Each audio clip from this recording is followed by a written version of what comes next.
蓝总，蓝总，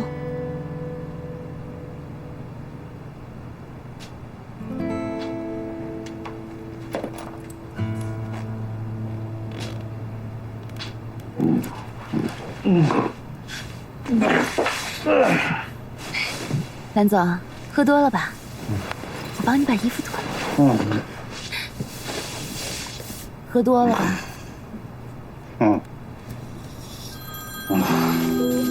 谁是这样？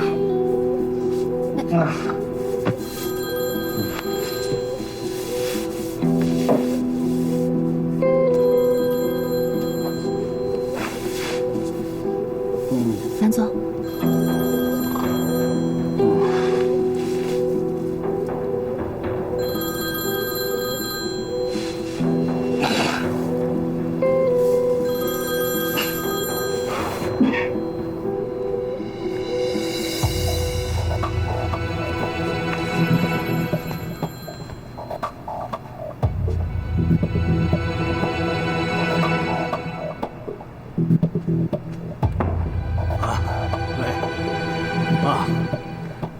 今天我约了铁力，多喝了几杯。您有什么吩咐？啊，丁红的死，那应该是铁力干的。但是我感觉他对铁荣光的死好像已经释怀了。哎，这样也好。对对对，他以后更会死心塌地跟着我们干了。我知道，我知道，一定要小心。是。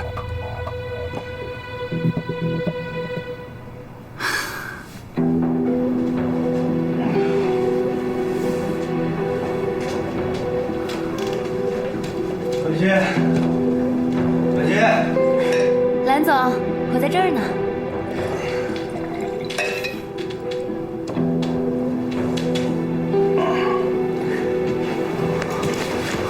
你喝多了，喝点水。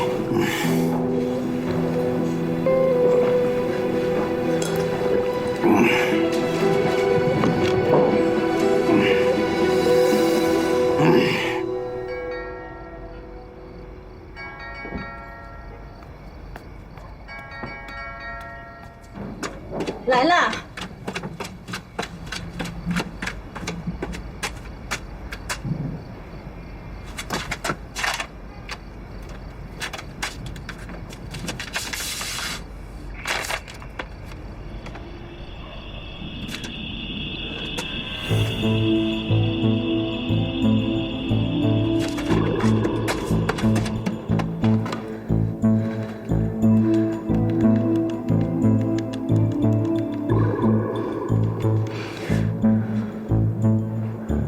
喂，什么事儿？怎么还不回家？一会儿就回去了。好。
苏敏，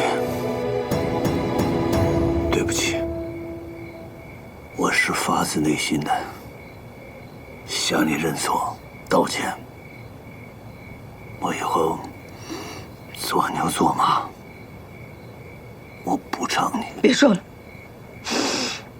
想起来就让我恶心。离婚。你不要老离婚的好不好？我不怕别的，就怕跟你离婚。说的轻巧，你是怕我把你那些丑事说出去吧？你冷静一点好不好？你想过没有啊？有些事情一旦见了光，那不是把你也给牵扯进去了吗？你现在还来威胁我？我没有威胁你，我是为你着想啊！你想想，你愿意我被判重刑吗？你既然知道，你还去找女人，你还这么不计后果！你不要嚷了好不好？你冷静。你叫我怎么冷静？我都看见了。是，最近我压力真是太大了。说实话，有时候我都快崩溃了，所以我才做出这种事来啊。我向你保证，蓝和培，你记着你今天说的话，我手里可攥着你所有的把柄。你要是再敢骗我，再去找那个女人，你信不信我让你坐牢？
进来吧，小铁总。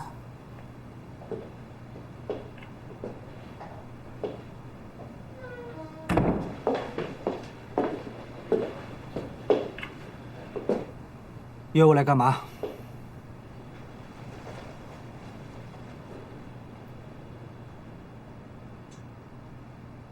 你有什么吩咐？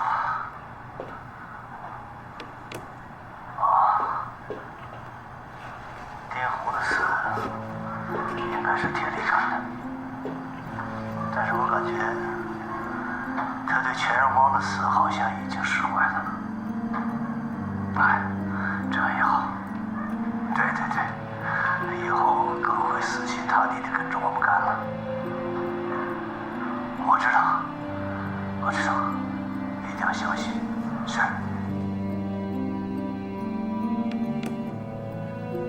很显然，世华集团的背后还有人。很可惜，蓝和培这个人很谨慎，我还拿不到这个号码。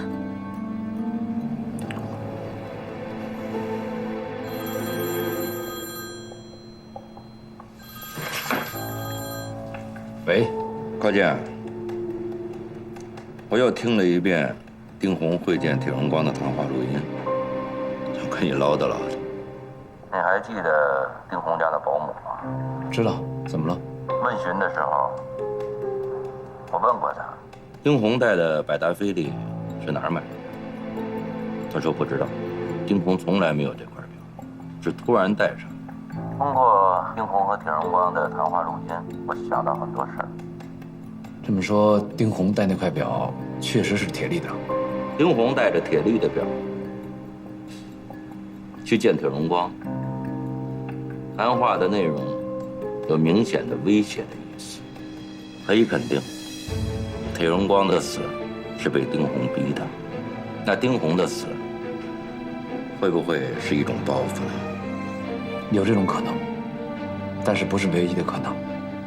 丁红死之前，他家里的监控就被破坏了，那肯定是熟悉丁红家的人提前潜入才能做到的。那如此仇恨丁红、希望丁红死的人，会是谁呢？你是怀疑铁力杀死了丁红？何姐，我知道你跟铁力的交情，我也知道你不想相信他是凶手。可事实是，铁力回到江东，马刀就出现了。丁红家的保姆也描述出逼他交出血液的人的长相都是马刀。丁天的案子有可能是铁力匿名把丁天的血衣寄给公安的。还有一点，蓝和培和丁红关系非常好，在铁荣光出事的时候，这两个人的态度，一个是隔岸观火，一个是落井下石。那铁力回到江东，为什么要投靠蓝和培？马刀是铁荣光最忠心的杀手，而铁力是铁荣光唯一的儿子。那有没有可能，铁力这次回江东，就是来复仇的？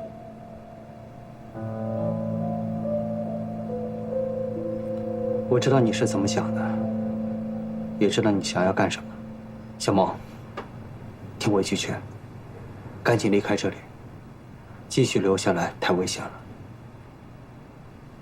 我还没有查到幕后这个人，不能走。我有预感，我很快就能接近蓝和培身后的那个人。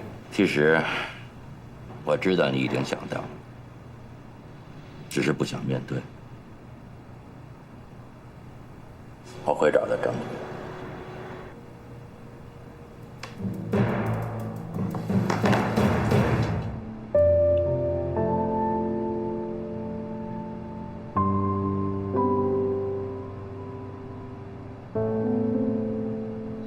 你们做的都很好，这一点大家都心知肚明。要再抽70%，我们这不都白干了吗？邱总啊，邱总，一定要冷静，要有远见呐。你们该不会想合伙替我出局吧？你想多了，所有的协议、项目都在你手里啊。我们现在急需资金，金矿开采完了以后，少不了你们的好处。总得给我个保障吧？躲过这段时间，我们要钱有钱，还会亏待你们吗？你也不希望真的出了事，到时候什么都捞不到吧？而且，这也是老板的意思。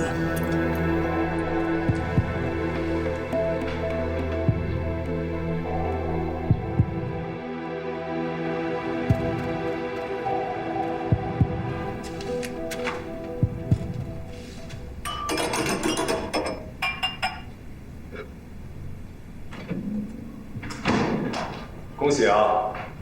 世华的投资额突破10个亿了，真是不简单。你可以松口气了。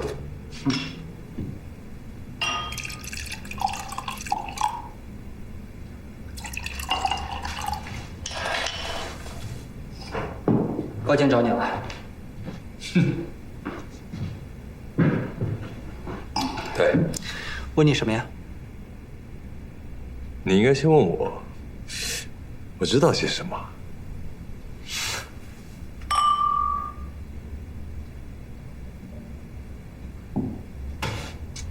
赚钱对很多人来说是一件很困难的事情，但是对你，总是那么易如反掌。凯文，我们都属于那种有眼力、有能力、有胆量的人，可我们之间有一点不同，你知道是什么吗？你比较帅。我不怕输。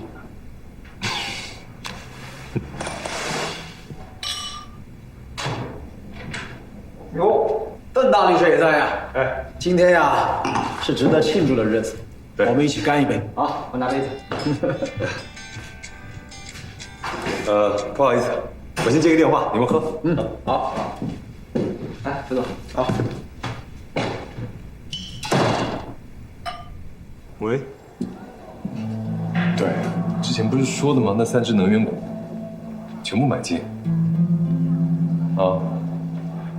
要说几遍？用我现在所有的收益买那3只能源股，这样清楚了吗？啊。张警官，张警官，知道不能进去。张警官，我回头打给你。张警官，您不能进去。不好意思啊，搅了2位的雅兴。我们这次来是因为世华公司的融资利润过高，而且规模巨大。所以，请邱总跟我们回局里头协助调查，可以吗？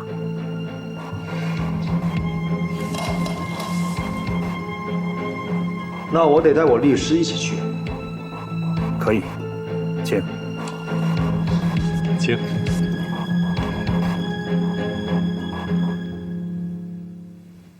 公安局盯上了邱炳森。他是说大招风。那现在怎么办？他应该能应付得了。王黑子查了没有？哦，查了。王黑子跟铁力应该没有什么交集，而且这也不是铁力自导自演的一出戏。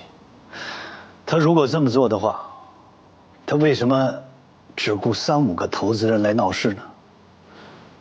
他是采取了平息事态的方法，这应该是很有头脑的。这比起邱炳森来，他是更懂得维护世华的利益。小心无他错呀。我明白。就这样吧。好。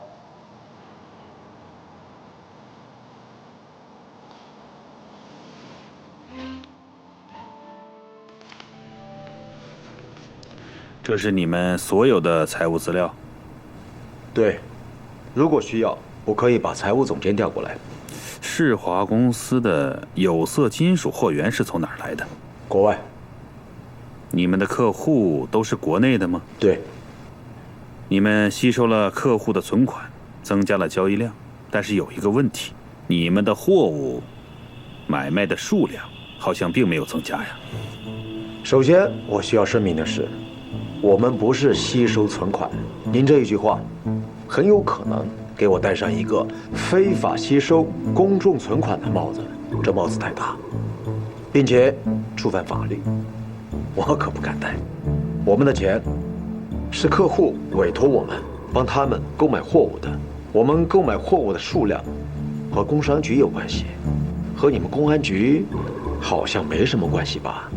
可是你们自买自卖，在账面上欺骗客户，这个可就归我们管了。听说了吗？世华深圳的代销公司被经侦查了，不是听说要在港股上市吗？你没听网上的消息啊？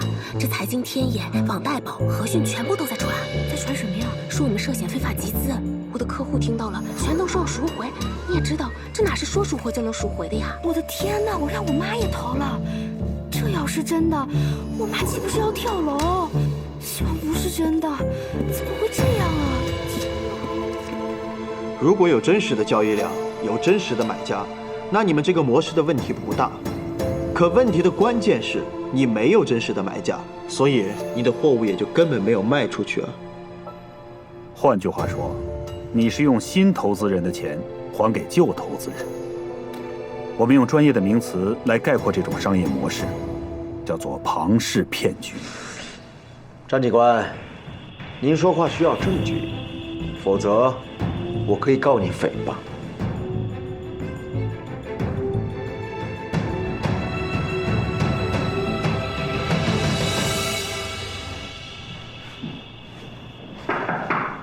进来。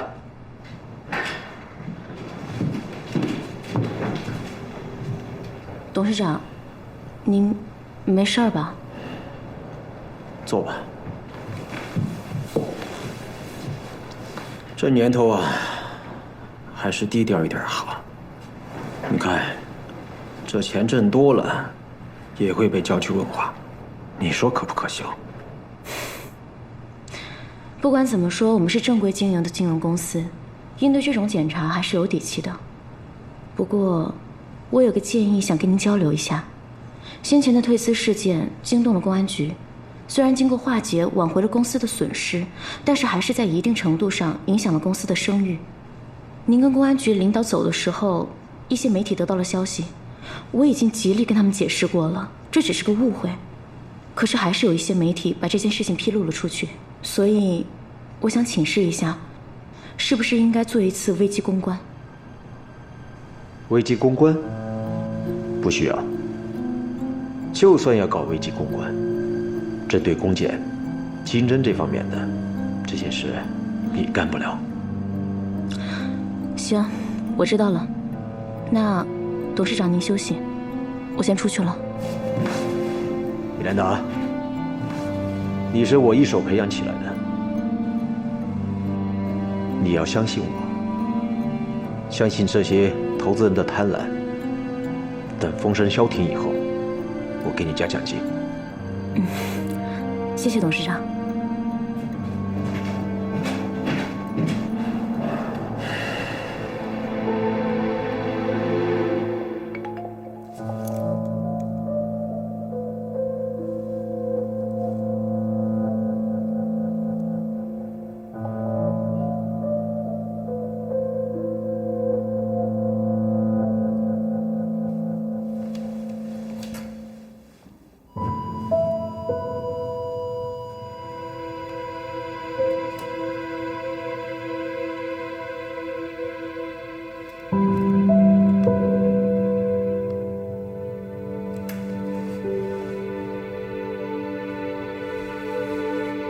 米兰达，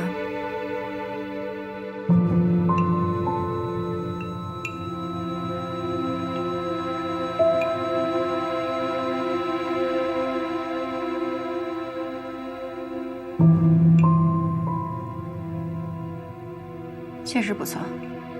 这里是江东唯一一家有马来西亚霹雳州白咖啡的地方。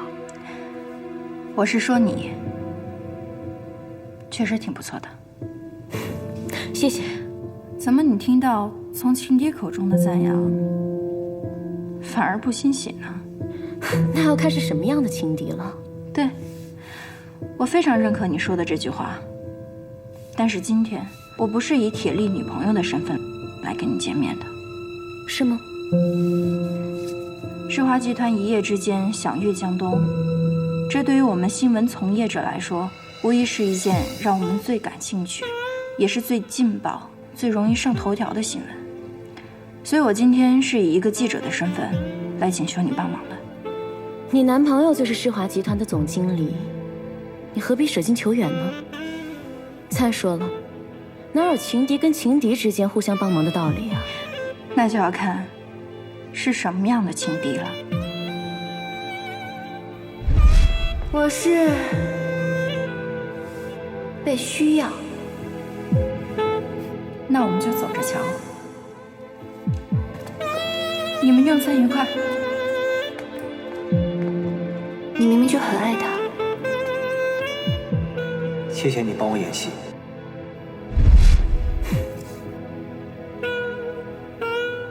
而在采访铁力呢，有作秀的嫌疑，这也不符合我新闻工作者的职业要求。至于情敌，你愿不愿意帮我，就要看我们俩的立场是否一致。好，我倒想听听看。我算了一笔账，世华公司最近最大力宣传的项目，收益率20%，融资10个亿，这么高的收益率，怎么完成投资回报？调查邱炳森，就是为了惊动他幕后的人。既然是放水养鱼，就应该让鱼在水里先动起来。这个案子和铁荣光的案子不一样，铁荣光出事是因为对手想把所有的线索掐断，把所有的证据消解于无形，而这次是因为利益，没有人愿意把唾手而得的利益丢出去。所以他只要行动，就一定能拔出萝卜带出泥。金融项目的运作不是简单的加减乘除，我想叶小姐这样算，未免有点太简单了吧？但是所有参与世华集团投资的普通百姓，都是按照这样最简单的公式来计算的。你刚说金融运作不是简单的加减乘除，那是不是我可以间接的理解成，你是在变相的说，这笔投资回报无法得到实现，是吗？你是想知道多大的利益，还能让我们的对手铤而走险，是吗？麦道夫的投资基金生意你知道吗？我了解了一点，他最大的原则就是所有返还给投资者的收益都来源于越来越多加入的投资者。2009年3月，这个麦道夫因为证券欺诈、洗钱等11项罪名被指控并认罪，而且他的欺诈金额已经高达650亿美金。对，是个倒金字塔的游戏。所有人所谓的高额回报，其实都来自自己和其他顾客的本金，上百亿，甚至上千亿。这是个深不见底的黑洞啊！所以啊，世华幕后的操纵者不可能这么轻易收手。但是啊，一旦有顾客提出要赎回本金，那这个诈骗游戏就结束，用不了多久，世华就会崩盘。这么大的问题，难道大家都看不出来吗？还抢着去投资？追逐利益是人的本能。那我们下面该怎么办？米兰达，其实不用我多说什么，我想你应该清楚。你兜兜转转到底想说什么？我想说，你作为世华集团的高管，世华集团融资项目盈利的本质是什么？你比我清楚，而且这笔账无论是多么复杂，你都能算明白。但是我刚刚问你的问题，你并没有直接、果断、正面的回答我，这就说明其中一定存在问题，对吗？投资都是有风险的，投资的本质就是风险。我知道，你是一个普通家庭出身的女孩，凭借自己的努力走到现在，你这么辛苦，就是为了让家人过上更好的生活，不是吗？但是这个美好的愿望要以伤害更多的家庭为代价，你不觉得会违背自己的初心吗？最可笑的是，我们在诱惑中堕落，成为我们最瞧不起的那种人。米兰达，我劝你重新开始吧，选择一条善良的路，难道不好吗？我麻烦你搞清楚，世华集团的总经理是你男朋友，但他不知道自己已经进入了一个骗局。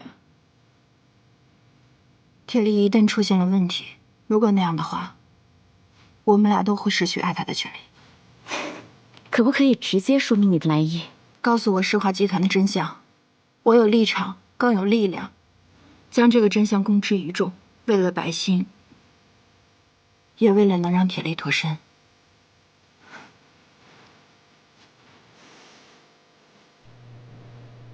只有拿到世华集团的内部投资方案进行对比，才能掌握到正确，还能冻结世华集团所有的财务往来。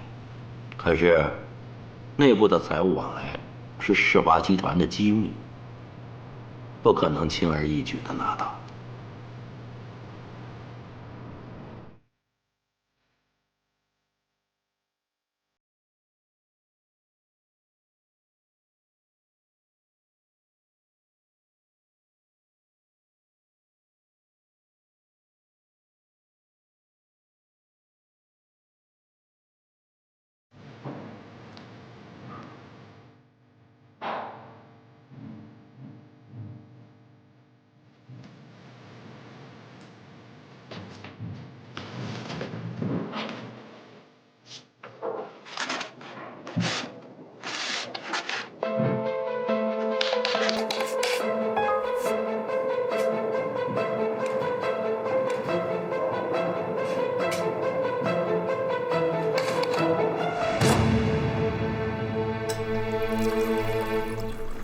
蓝总，我建议把现有的钱先转移出去。你把检察院盯着不放，检察院对我们经营的方式非常了解，只是没有证据。这是麻烦。还有什么其他的方法？渠道是有，一个是通过口岸地区的地下钱庄，把活生生的钱带出境。如果这笔钱数额较大的话，通常会采用投黄金的手段，通过水客分批的把钱拿出去。当然，还有一些比较先进的办法，就是靠假的单证和贸易合同来汇钱。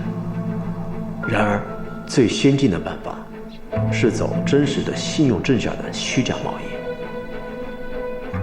这些都有风险。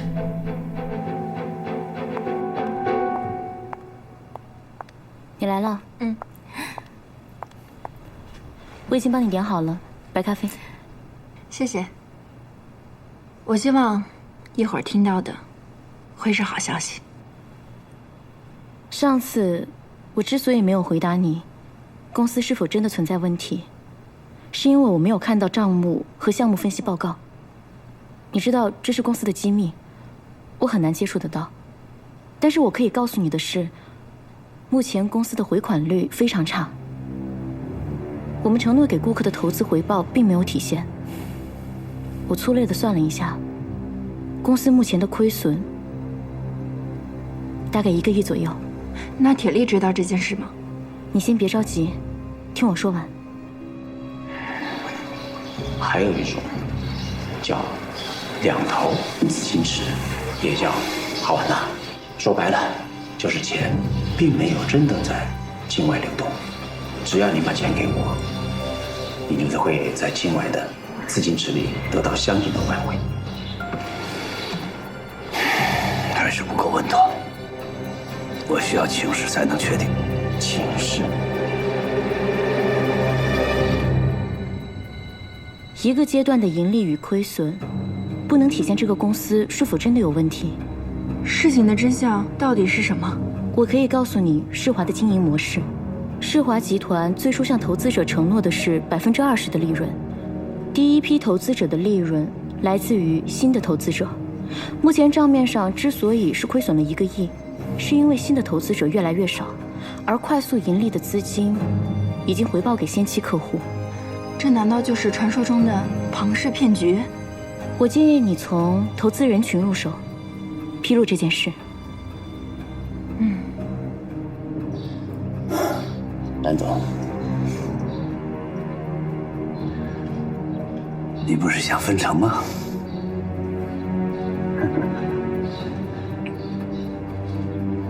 商业运作无非求财，我这一趟不会白白的担惊受怕吧？我们之间有协议，不会亏待你的。好，相信你。这吧，请。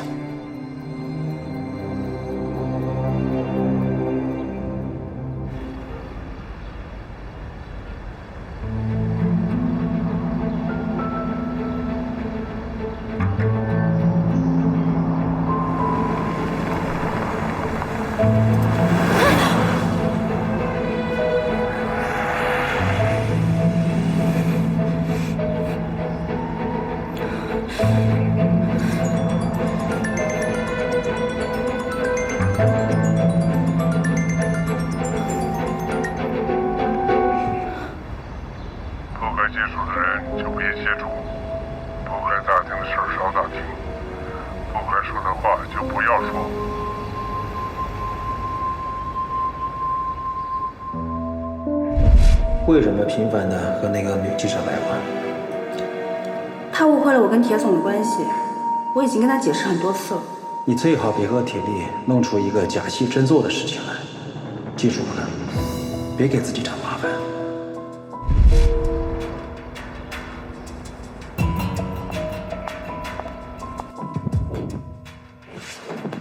韩总，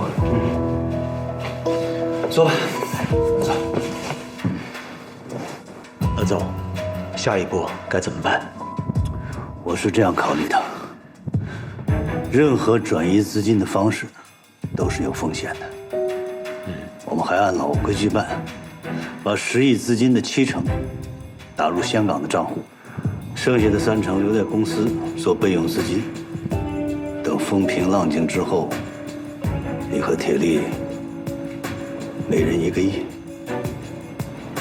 先来走。那我先走了。好的。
领导，这董事长出去了，你在这儿干嘛呢？送资料啊，不可以吗？啊，可以，当然可以。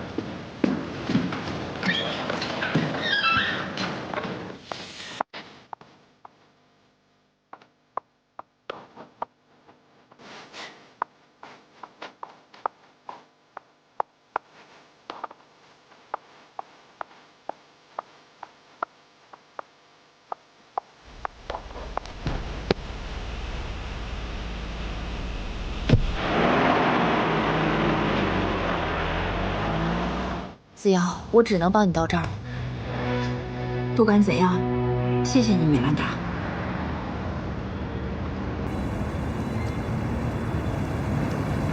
出国避避风头吧。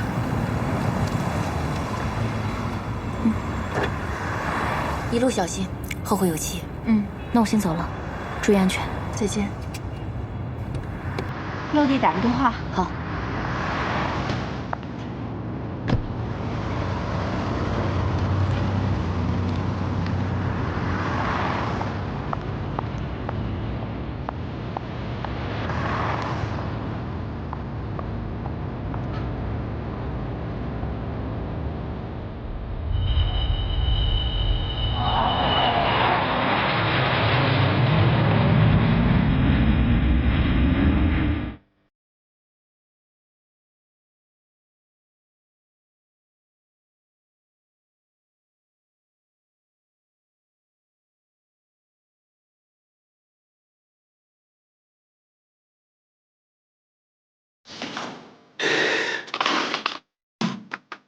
救命死你个废物！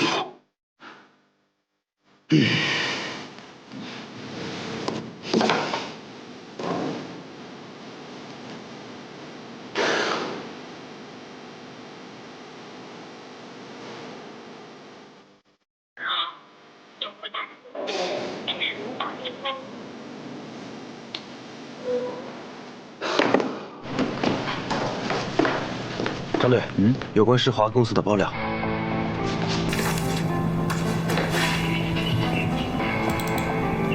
看，马上下载，先爆料，迫于压力，再删除的可能性很大。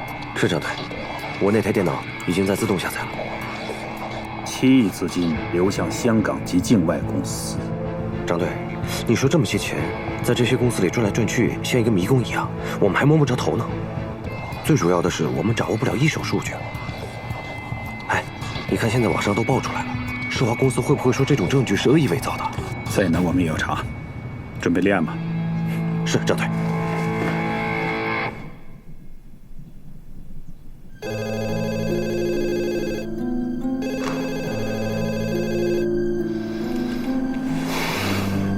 喂，行长，公安局经侦处的人来了。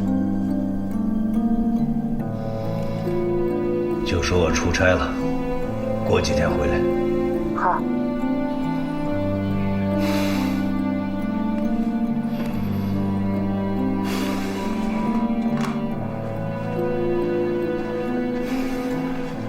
回来。贤子。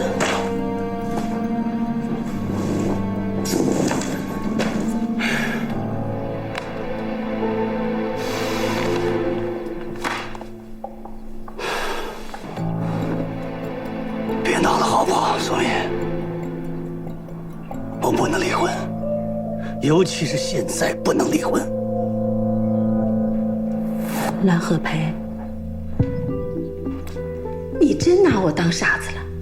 你那些运作非法勾当的公司，法定代表人都是我，一旦事发，我逃得了干系吗？我跟你过了半辈子，到今天才知道你有多可怕。在你心里，你一直能拿我当你的替罪羊。来来，你先坐下，你先坐下，听我跟你解释，你不要生气。我已经跟你讲了，海立发那边责任人已经逃跑了。检察院的人如果问你，你就说我什么都不知道，一点问题都没有的。别解释了，没用。我今天不但要跟你离婚，我要按照协议的要求，把所有和我有关的公司全部进行法人变更。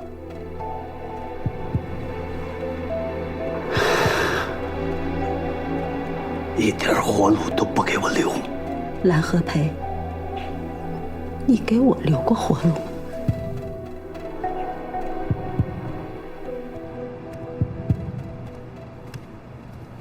邱总，铁总不在办公室，要不要我帮你打个电话呀？不用不用。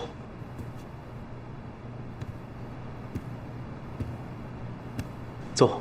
哎。世华最近多事之秋，你辛苦了。您客气了。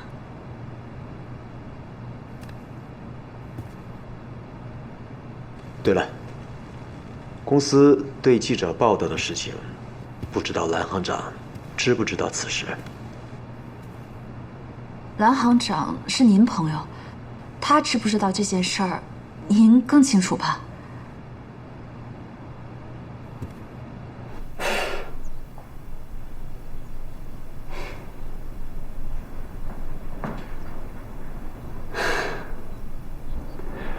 宋林，我们夫妻一场，就算我最后一次，求求你，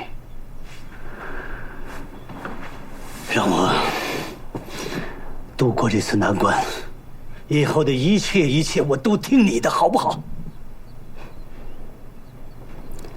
蓝和培，你觉得这次难关你能过去吗？宋明，你不要忘了，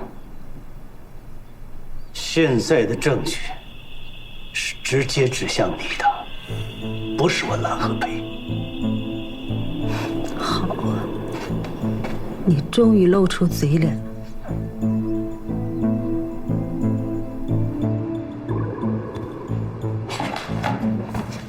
那也比不上你这个枕边人更了解蓝行长对此事的态度。董事长，我觉得，与其你从我这里打探这些没有用的消息，不如想想怎么把关于世华的舆论给化解掉。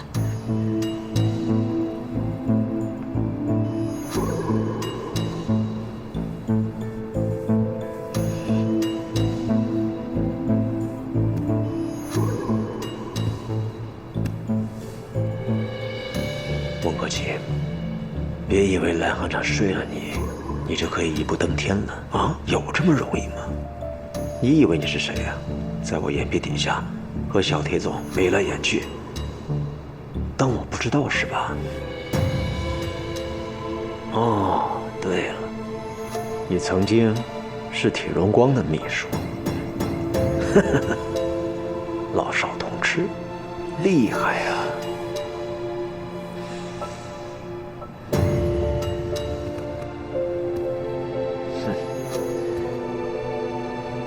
改天请你吃饭。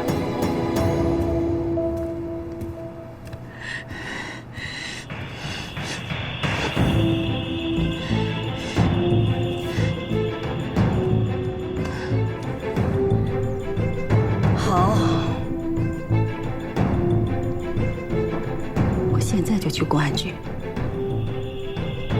把你的丑事一件一件说出来，我看他们信不信。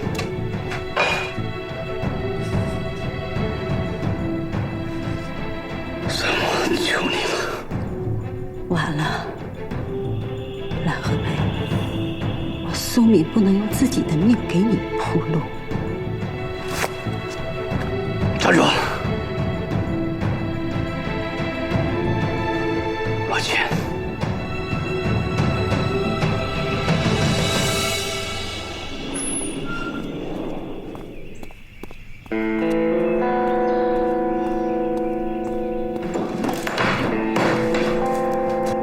哎，你什么意思啊？铁力，你听我说，赶快离开世华，世华真的有问题。你以为这样做很英雄是吗？这样只会加快他们藏匿转移资金，那些投资人钱怎么办？你想过没有？什么意思？别再做傻事了，这件事情很危险。这段时间深居简出，注意安全。还有，别再来找我。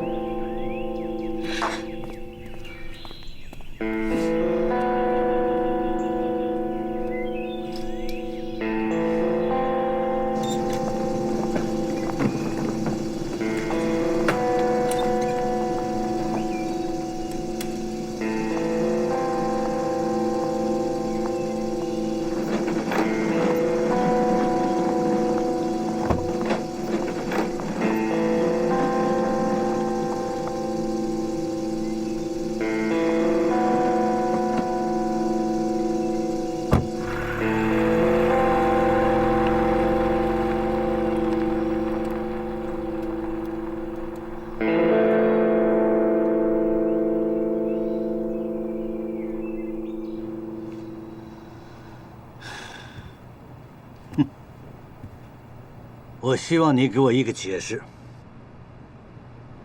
保安经理说米兰达去过我的办公室，他现在人呢？跑了。跑了？哼，你可真会用人呐！蓝总，是我办事不力，我早就警告过米兰达，让他和那个记者少来往，结果还是防不胜防。公安方面已经有所行动，说明米兰达窃取的资料还在媒体手上，我怕事情会进一步发酵。蓝总，我有一点担心，不知道该不该讲。说，我身边的人出了问题，您身边的人是不是也要多加防范？我身边的人，孟可卿、铁力。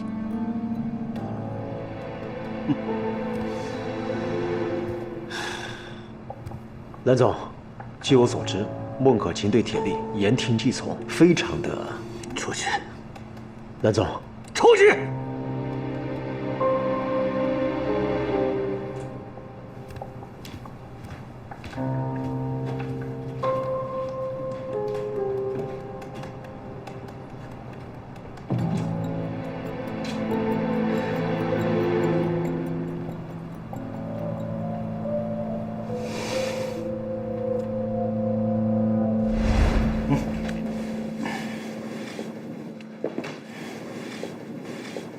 好了，跟朋友吃个饭，一会儿就回来。等你回来。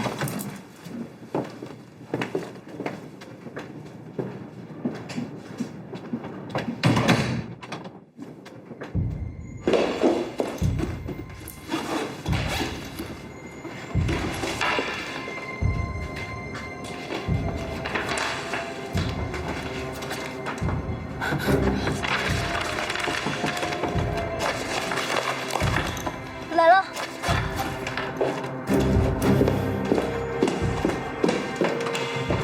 哎呀，看我这记性忘带文件包了。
这是要给我预测未来呀！今天是你生日，你忘了吗？真忘了。我这个年龄了，还过什么生日呢？跟我一起也不喜欢吗？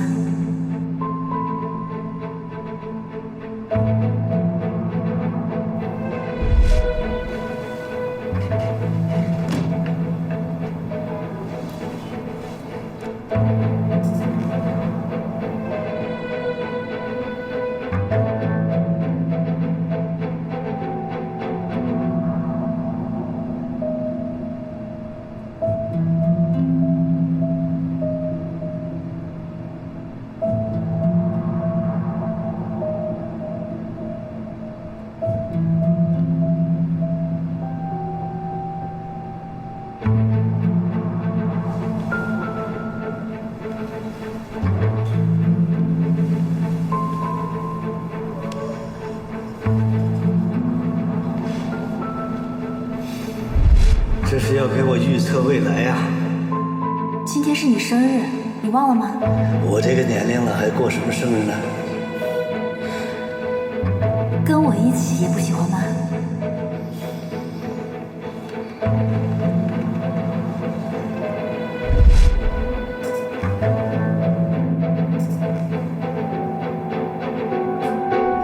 你为什么就不听我的？怎么还不走？我还没查清楚真相，不能走。查什么真相？我不是跟你说了吗？后面的事情交给我来做，你留下来只会给我添麻烦，知道吗？小铁总，我是一个孤儿，是董事长供我上学，让我在江东集团任职。即使我做错了事，他也从来都不批评我，从来都没有人对我这么好。他的事，我自然责无旁贷。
来了，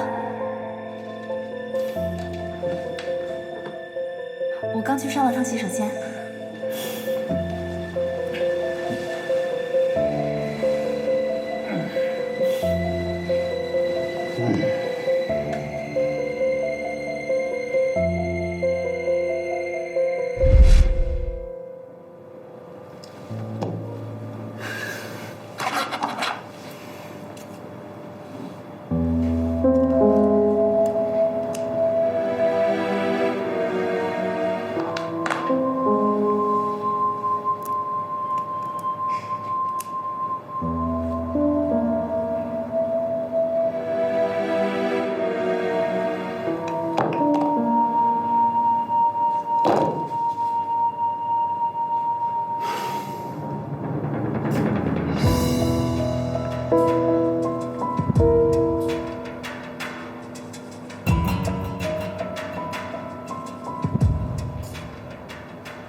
马上到。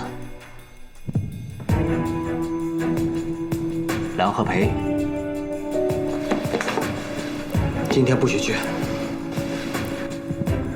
小铁总，我不想前功尽弃，无论我要付出多大代价，我都不后悔。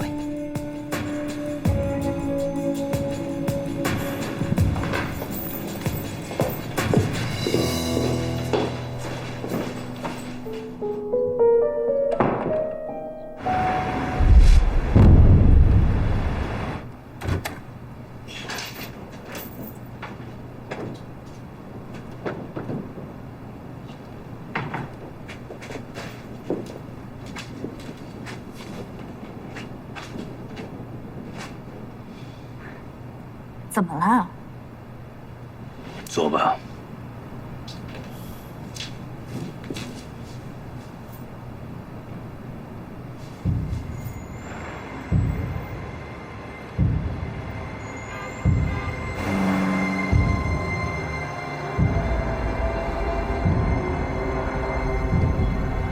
我在8号会所，马上过来。还记得这个房间吗？我第一次跟你约会，就是8号会所这个房间，这你都忘了吗？我怎么可能忘了呢？平心而论，我对你不错吧？嗯？是。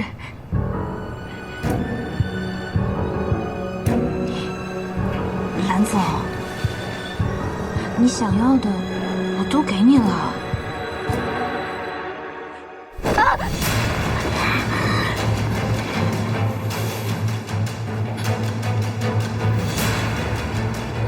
为什么在我办公室安窃听器？你想干什么？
听我解释，我不是故意的，我不是故意的，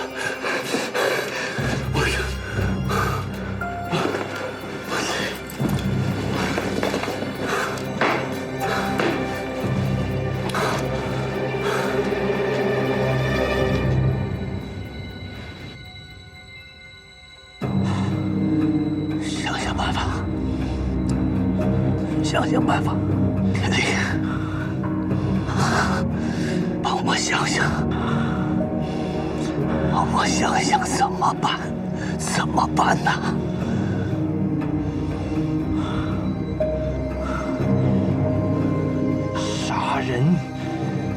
要偿命。你可得救救我！你少来！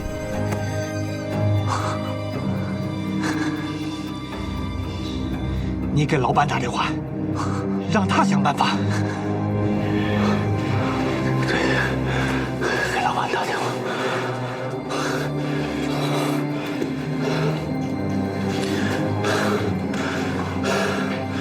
喂，老板，出事了，出大事了！我杀人了，杀了一个女秘书，叫孟可卿。混蛋！都什么时候了，给我惹这么大的乱子？我是没办法呀，他掌握了我们的商业机密呀。老板，老板，你快出！祸水东引，嫁祸邱炳森。喂，老板怎么说？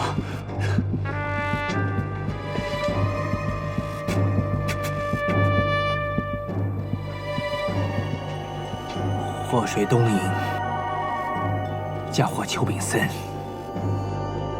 祸水东引，嫁祸邱炳森。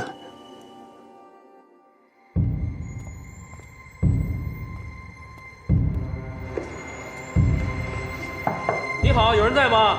送快递的，我进来了啊。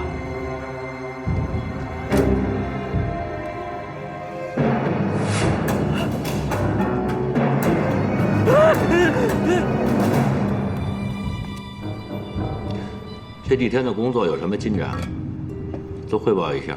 好，马队，我这边在处理幸福街那个入室盗窃案。锁定犯罪嫌疑人了吗？已经锁定，是个惯犯。老翟呢？我们今早接到报案，一个女人死在自己家里了。死者什么身份？世华集团的员工，叫孟可卿。现场什么情况？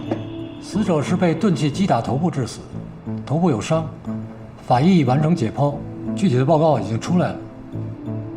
世华集团的员工吗？是个部门经理，总经理助理。铁力的助理。犯罪嫌疑人有目标了吗？经过我们排查，发现了一个人，曾经在死者死亡时间的前后进入过死者的房间，非常可疑。什么人？世华集团的老板邱炳森。传唤了，人已经到这儿了，马上提审。马队，我是被骗了，我什么都没做，马队，我真的什么都没做。别激动，别激动啊！我们不会冤枉好人，也不会放过坏人。把你知道的原原本本的告诉我。我没有。案发当天，你是不是去过孟可卿家里？我是去过。你去干什么？昨晚我喝了很多酒，喝得晕晕乎乎的。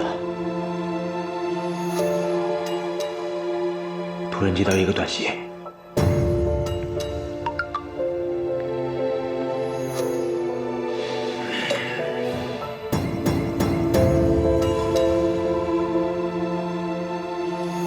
好了，明天再喝。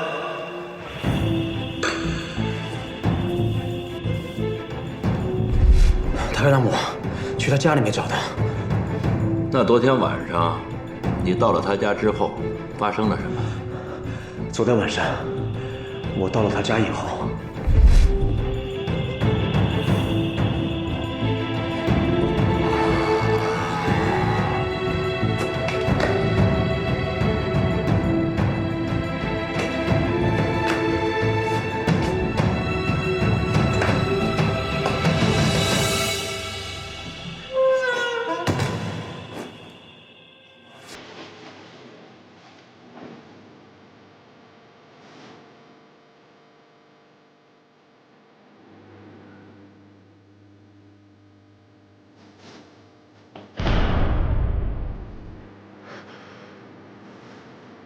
可卿，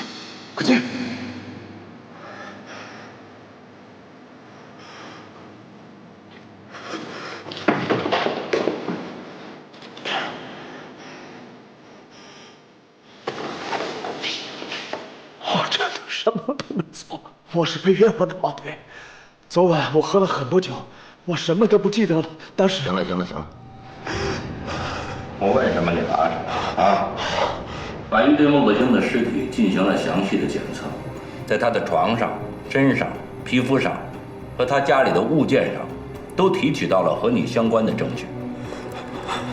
经过证据甄别，可以确定，这些证据都是你留下来的。你怎么解释？我觉得他非常不错，的确，一直想跟他。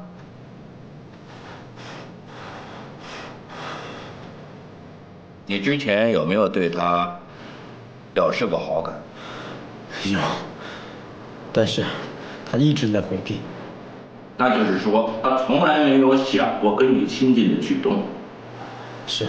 那你凭什么认定案发当天他想跟你发生关系啊？昨天我真的喝多了，喝大了，我什么都不记得了。但我真的没事的。马队，你要相信我，我什么都记不住了。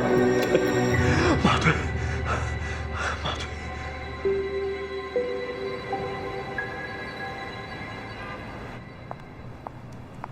哎，你回来的正好。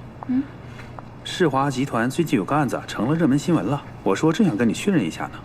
什么新闻啊？说世华有个女的被杀了，你不知道这事儿吗？叫什么名字？孟可卿。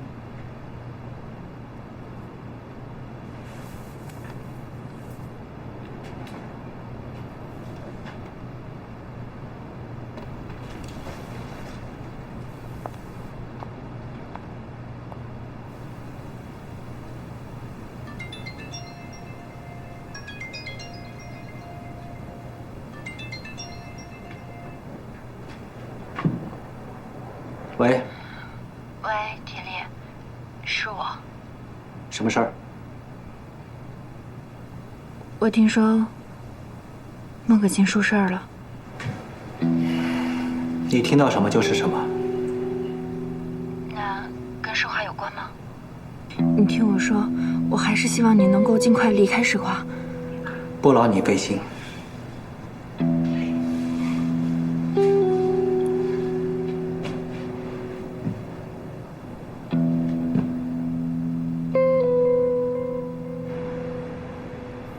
这个案子的疑点的确很多。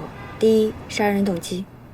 侦查员在走访的时候发现，在事发之前，邱炳森曾经试图骚扰孟可卿，但是被拒绝了。这件事情，同事也有很多都看到了。侦查员认为这是他的原始杀人动机，但我觉得不成立。邱炳森只是求色，当他已经接到邀约，并且进入房间，这个时候他为什么还要杀人？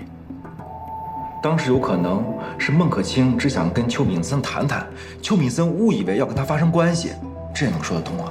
根据死者死亡的时间来判断，我个人倾向，当邱炳森进入房间的时候，孟可卿他已经死了。可是法医现在不能给出一个准确的死亡时间啊。咱们想想啊，如果孟可卿案发之前是活着的话，那邱炳森就是强奸未遂；如果当时孟可卿已经死了，邱炳森就是侮辱尸体既遂。可是现在问题在于，邱炳森认为孟可卿是自愿的，强奸定不了。我觉得你这个思路有点问题。我说的没有问题啊，要不然我再跟你说一遍。其实我觉得是。高硕，我们都说了这么多了，你觉得呢？我觉得挺好的，你们都很棒。但是我相对倾向小柔的思路，我觉得比较清晰。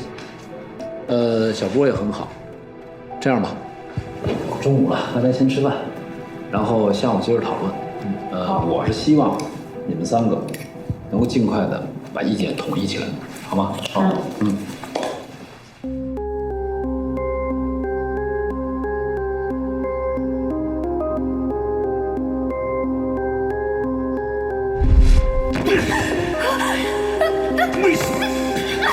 为什么要这么做？为什么？你为什么要这么做？为什么？为什么？为什么？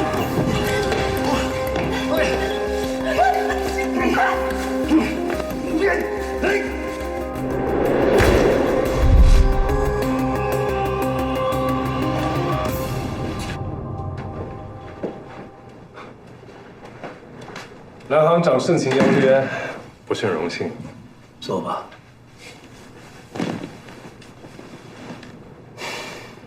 邱炳森杀害孟可卿，这个案子，他给了你多少钱？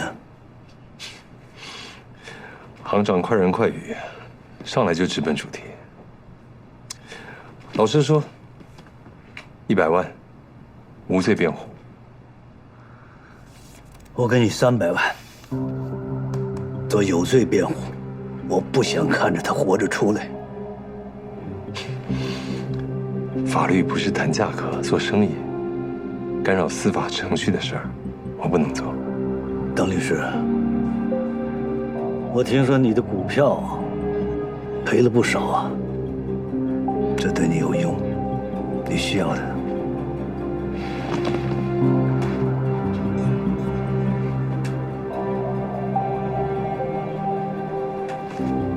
邱炳森是世华集团董事长，即便有罪辩护成功，他如果不服，还是可以上诉。这事儿不是我能够左右的。邓律师，我不瞒你说，孟可卿是我的人，他不能这么不明不白的死，杀人偿命。邱炳森必须要付出代价，他必须要死。钱不够的话，尽管开口，这只算定金。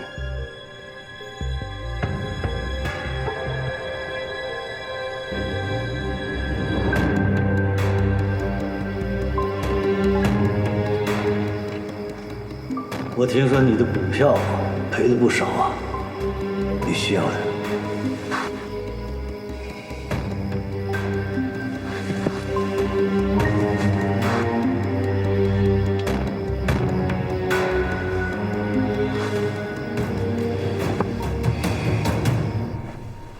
喂，开白，什么事儿？你能不能告诉我，世华集团到底怎么回事？邱炳森到底怎么回事？什么怎么回事？我不知道啊。你是世华的总经理，你不知道？凯文，你是不是遇到什么麻烦了？安和培要求我做有罪辩护，你答应了？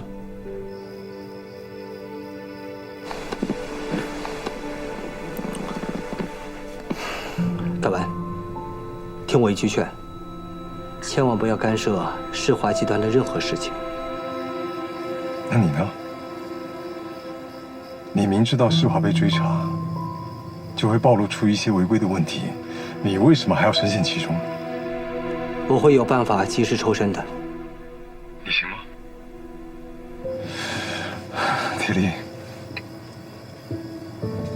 听我一句劝，离开世华，远离江东的是非。谢谢你，凯文。这么长时间以来，我唯一一次感受到朋友的关心。谢谢。你不打算接受我的建议是吗？你不是也没接受我的建议吗？我是律师，我得做我能做的事情。本来还想去找你喝杯酒，看看吧。有缘分的话，我去找你。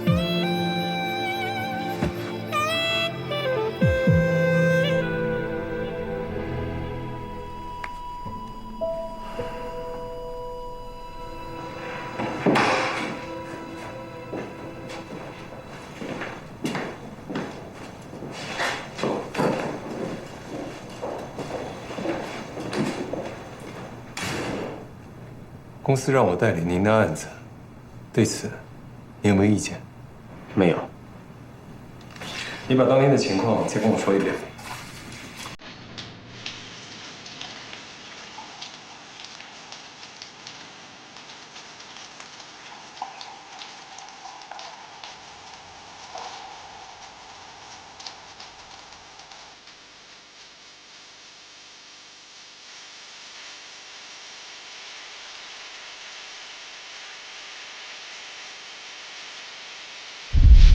活水东移，吓唬邱炳森。把我的车开到楼下，快去啊！被本人发现了，快，别被人发现！哎，报！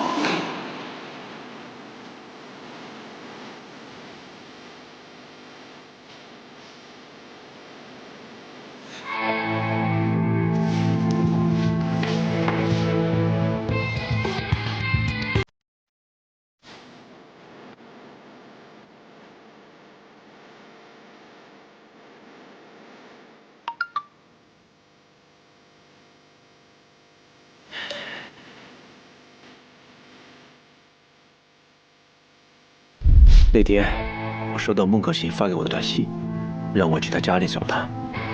我以为她已经接受我了，于是我就去了。那天我喝了很多的酒，晕晕乎乎的，到她家，房间里面特别黑，于是我就上了床。但上床以后，我发现满床都是血。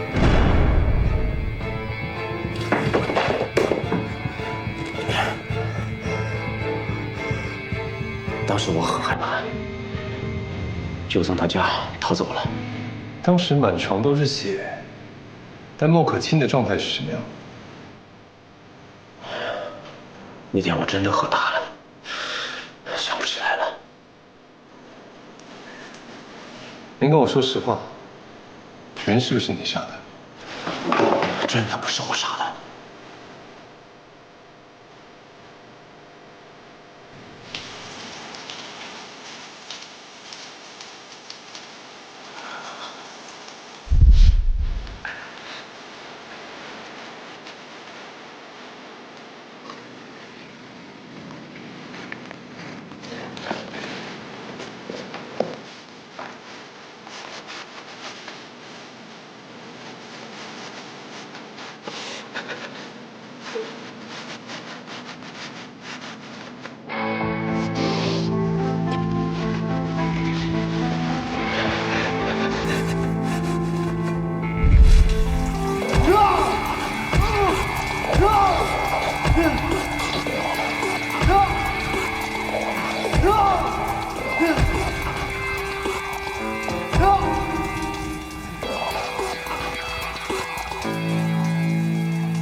回头呢，再把这些细节再注意一下，好吧？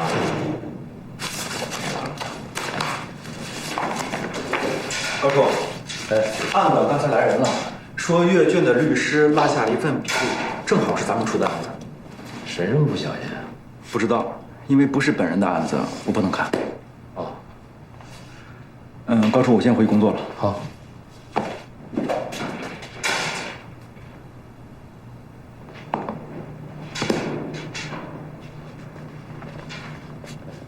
你不看吗？你说这要是在我们这办案的律师会见犯罪嫌疑人的笔录，我们能看吗？能看啊，他现在不是风险物，而是遗失物。如果我们不看，怎么知道是谁遗失在这儿的？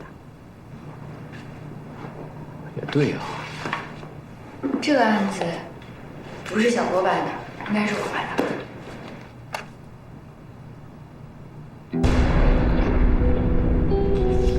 这是邓凯文会见邱炳森的笔录。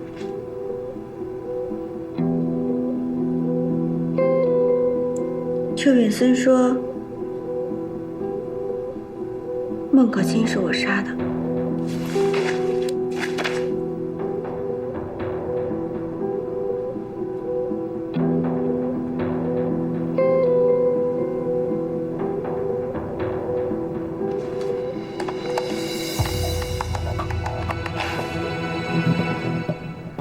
邓凯文那份笔录不能当证据吗？可是这份笔录并没有嫌疑人的签字啊。律师会见嫌疑人，笔录不用嫌疑人签字啊。那既然这样，邓凯文为什么要记这些？可见你太疑神疑鬼了吧？邓凯文记口供很正常啊。我只是觉得这事儿有点怪。我觉得我们应该召开一次不起诉听证会，有利于我们准确判断。行，那我通知张道华，啊，尽快。好，拜拜。哎，老马。哎，老华。哎，坐。这为邱炳森的事儿来的。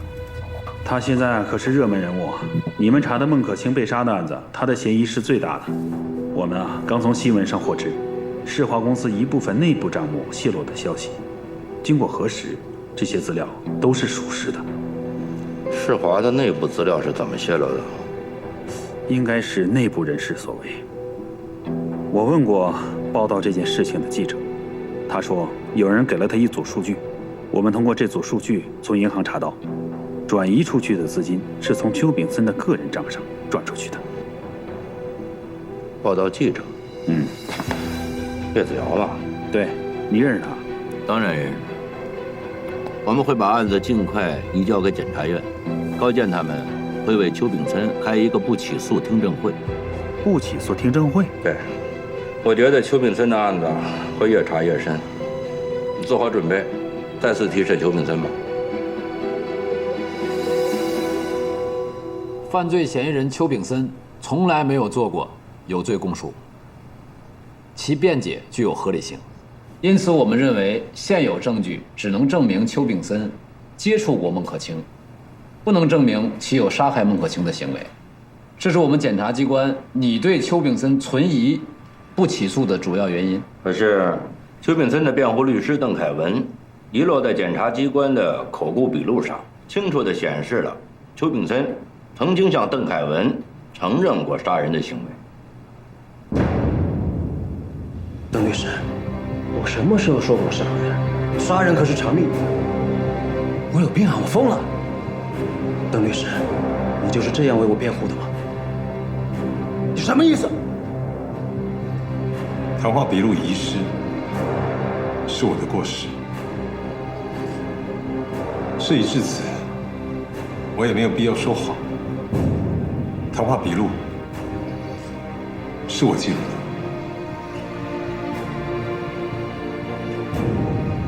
而且内容属实。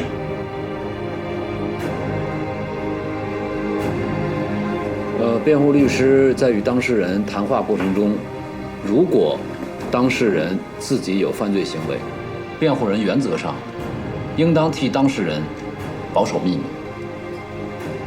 既然如此，那为什么邓律师要把这些内容记录在纸上，还那么不小心地弄丢它，而且丢在检察院？谈话笔录遗失是我作为律师的过错，与此次协商会的内容并无相关。好了，这个话题单论。现在我们有请人民监督员对邱炳森一案进行投票。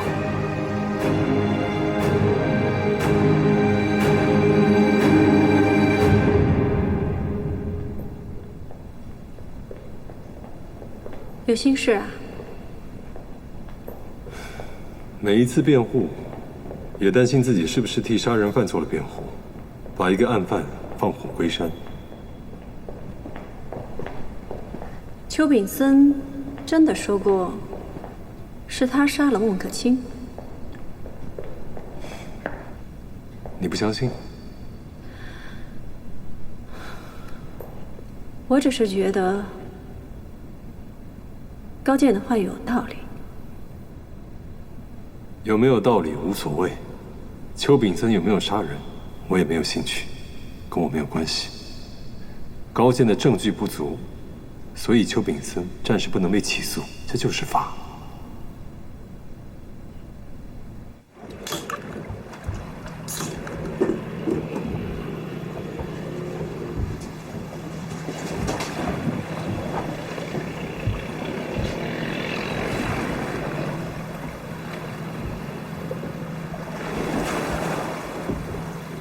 田丽，我看你这几天总是心事重重的。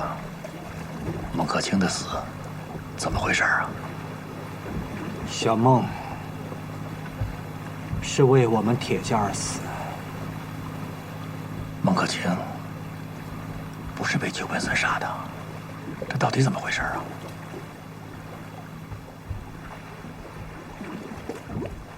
那天我去他家找他，想劝他罢手，可是他不听。这个时候，蓝和培给他打了电话，他执意要去。我后来感觉不放心，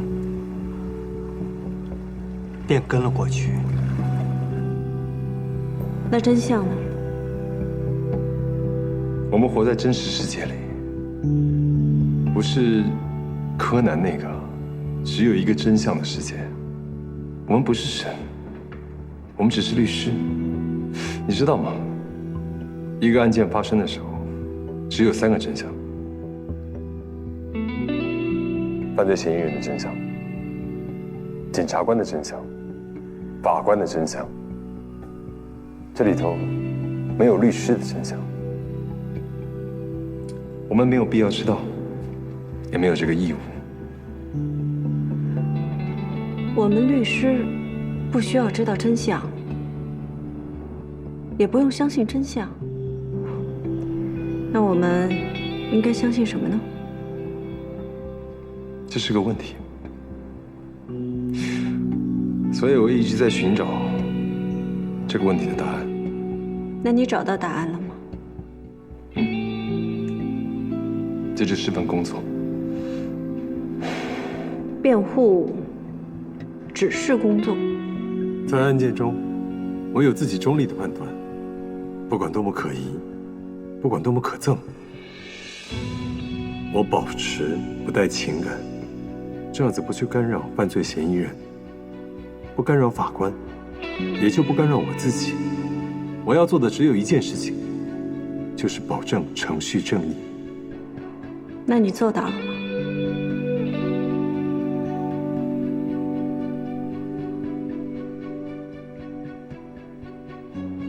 我觉得是时候，你该好好想一想，对于律师来说，什么才是最重要的？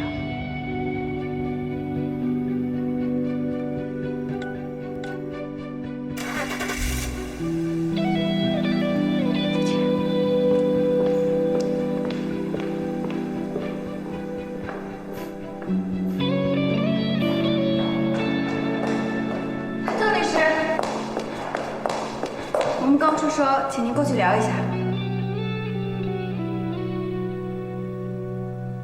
你可得救救我！你给老板打电话，让他想办法。对，给老板打电话。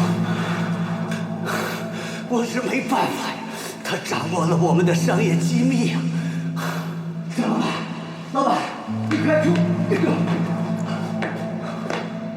祸水东移，嫁祸邱本森。喂，所以你们就制造了假现场，嫁祸于邱炳森，是吧？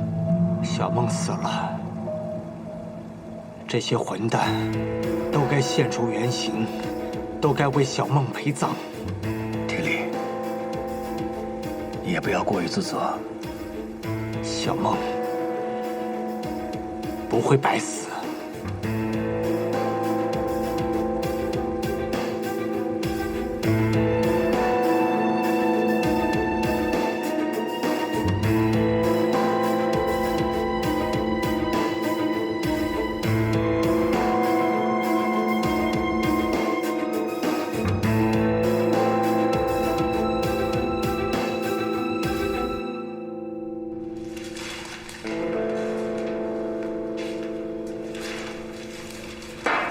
谢谢。